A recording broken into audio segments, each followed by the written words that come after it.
In today's video, I'm going to teach you how to clear the media cache in Adobe Premiere Pro. If you've noticed playback stutters, slow scrubbing, or your drive mysteriously filling up, your media cache might be the culprit. The cache is a collection of temporary files Premiere Pro creates to speed up editing, things like conformed audio, peak files, and various previews. Clearing it periodically can free space and smooth performance, and it's quick to do. Start by opening Premiere Pro and heading to the menu bar. Go to Edit, then Preferences, and choose Media Cache. On some systems, you may find preferences under the Premiere Pro menu instead of Edit, but the Media Cache section is the same.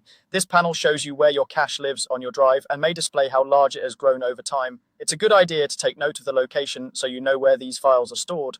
Next, click Delete Unused Media Cache Files. This option safely removes cache files that are no longer tied to any open or recent projects.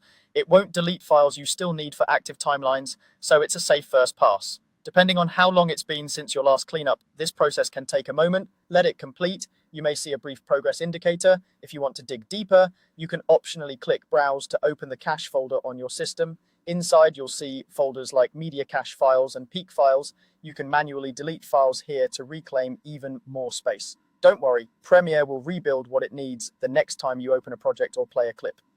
If your operating system says a file is in use, skip it for now. Premiere may be actively referencing it. Focus on older, obviously stale files if you're unsure, and avoid touching anything outside the designated cache folders. When you're done, restart Premiere Pro. A quick restart clears any file locks, refreshes indexes, and ensures the application recognizes the cleaned cache. When Premiere reopens, you may notice it regenerating a few waveforms or conforming audio for clips you use. This is normal and confirms the cleanup worked. That's it. By opening the Media Cache preferences, deleting unused cache files, optionally tidying up the cache folder directly, and restarting Premiere, you'll free up disk space and help your edits run more smoothly. Make this a regular part of your maintenance routine, especially after large projects or long editing sessions.